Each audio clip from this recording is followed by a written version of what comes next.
Kamusta? Ako si May. Ikaw? Hello there. This video will provide you with the common words used in the Philippines to help you learn how to speak Tagalog or Filipino. Without further ado, let's get started. Gusto mo ba ng malamig na tubig? Gusto mo ba ng malamig na tubig? Gusto mo ba ng malamig na tubig? Meaning, do you want a cold water? Kakaiba ka talaga. Kakaiba ka talaga. Kakaiba ka talaga, meaning you really are different.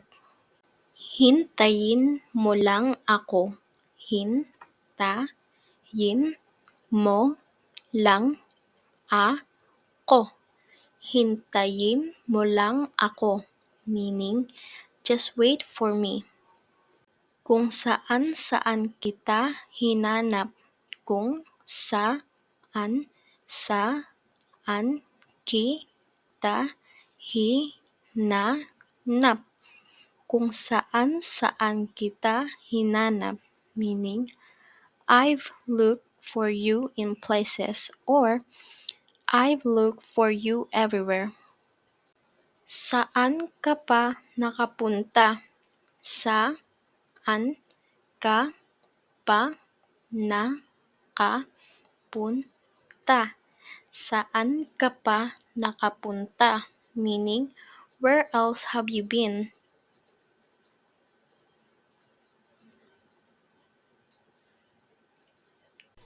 Gusto kita makausap. Gusto kita makausap.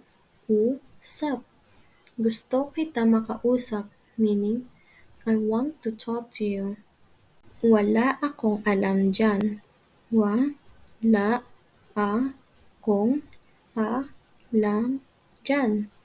Wala akong alam dyan, meaning I don't know anything about that. Gusto ko gumala. Gusto ko gumala. Gusto ko gumala, meaning I want to hang out or I want to go out. Nilalamig ako. Nilalamig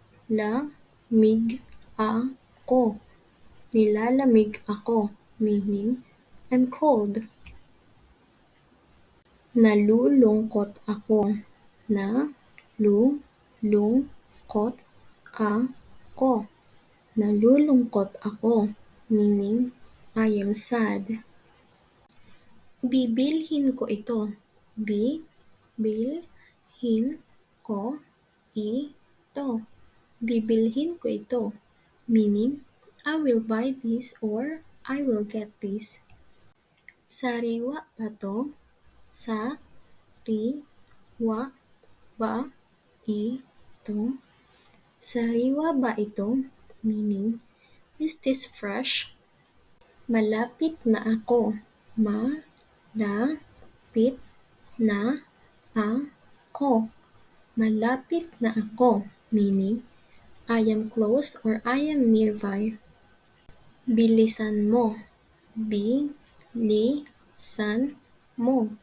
Bilisan mo, meaning hurry up or go faster. Aantayin kita. Aantayin kita. Aantayin kita, meaning I will wait for you. Sana sumaya ka. Sana sumaya ka.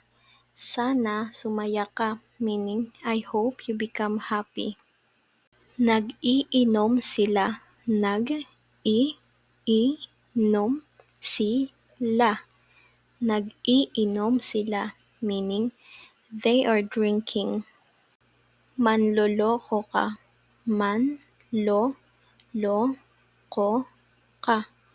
Manloloko ka, meaning you're a cheater. Nagluto na ako. Nagluto na ako. Nagluto na ako, meaning I cooked. Bahay ko ito. Bahay ko ito. Bahay ko ito, meaning this is my house. Sino ang may gawa nito? Sino ang may gawa nito? Sino ang may gawa nito? Meaning, who made this or who did this? Naglalakad ako. Naglalakad ako. Naglalakad ako, meaning I am walking. May plano ako. May plano ako. May plano ako, meaning I have a plan. Naliligo ako. Naliligo ako. Naliligo ako, meaning I'm taking a shower. Ang dami kong nakita. Ang dami kong nakita. Ang dami kong nakita, meaning I saw a lot. Thank you for learning with me. I hope to see you soon. Paalam!